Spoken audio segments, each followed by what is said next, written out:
10 తలల రావణుడిని సంహరించిన సందర్భమే ఈ దసరా.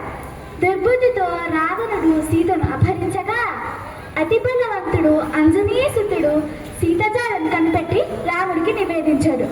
అంతటా రాముడు రావణాసుడిపై ఘోర యుద్ధము చేయగా రామ బాణమృగువనికి రాక్షసైంద్రుడు రావణ వధితో తొలగే అహంకారంధకారము. చెడుకు ప్రతీకగా నిలిచిన రావణుడిని సంహరించిన రోజు ఆశ్వీజ శుద్ధ దశమి కావున ఈ రోజును ప్రజలందరూ సంతోషంగా దసరా పండుగను జరుపుకుంటారు. ధర్మమే గెలిచే దసరా దినం, రావణు వధించ రామచంద్రులను, సత్యమే శాశ్వత జయమని చెప్పే అసత్యమగు దారి చెరిగిపోవచ్చు, అసత్యమగు దారి చెరిగిపోవచ్చు. అధర్మంపై ధర్మం గెలిచిన దినం ఇది. అహంకారంపై విజయం సాధించిన రోజు అది. అందుకే ఈ రోజును విజయదశమిగా కూడా పిలుస్తారు. ఓ बहुत बढ़िया मेरी दोस्त रशिका, लेकिन पिक्चर अभी बाकी है मेरी दोस्त. हम दशहरा क्यों बनाते हैं, इसका पहला रूप हमारी दोस्त वर्षिका ने आपको बता दिया है. अब इसका दूसरा रूप हम आपको बताएंगे. सभी को सुप्रभात. माँ दुर्गा और महिषासुर की कथा धर्म और अधर्म के संघर्ष का अमर प्रतीक है. महिषासुर जिसे वरदान प्राप्त था कि कोई देवता उसे नहीं मार सकता, अपने अंधकार और अत्याचार से तीनों लोकों में आतंक फैलाने लगा. तब सभी देवताओं की शक्तियां मिलकर माँ दुर्गा के रूप में प्रकट हुई.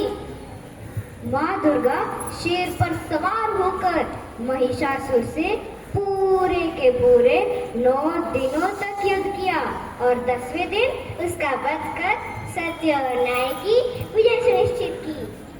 यह कहानी हमें सिखाती है कि अहंकार चाहे कितना ही बलवान क्यों न हो, अंततः पराजित हो ही जाता है. माँ दुर्गा हमें यह प्रेरणा देती है कि सत्य और साहस के साथ किया गया संघर्ष कभी व्यर्थ नहीं जाता.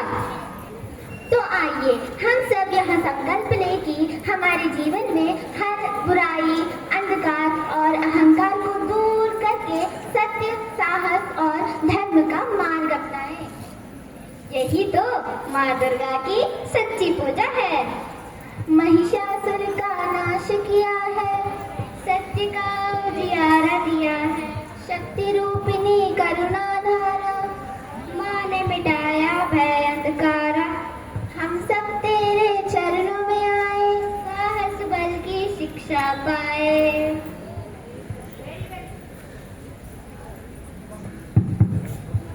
Very well said, my Chutku friends. But there are also some scientific reasons behind celebrating Dashera. Scientific reasons? Yeah, don't worry. I'll tell you what are those reasons. The very first one is seasonal change and health. Dasara falls at the end of monsoon and at the beginning of winter season. This is the time when our immunity is low and diseases can spread easily. Festivals with community gatherings, prayers and rituals help boost morale and encourage hygiene practices. तो हम रावण का पुतला क्यों जलाते हैं? Good question. Ravana's effigy is burned to symbolize the destruction of negativity. Burning large wooden structures in olden times with herbs, leaves and natural products helped disinfect the environment after the monsoon from germs and insects. My third point will be about astronomical importance. అంటే భూమి నుంచి బ్రహ్మాండం వరకా? Dasara falls between the months of September and October when the sun moves towards the southern hemisphere, also known as Dakshinayana. This shift marks seasonal transitions and festivals which were designed to keep people active, social and mentally alert during these changes. Last but not the least, my fourth point is about agricultural connections. Now this point might connect with almost every one of you. Dasara marks the harvest time for Kharif crops. Farmers celebrate the season's yield and prepare for the sowing of Rabi crops. This ensures a balance between agriculture and cultural traditions.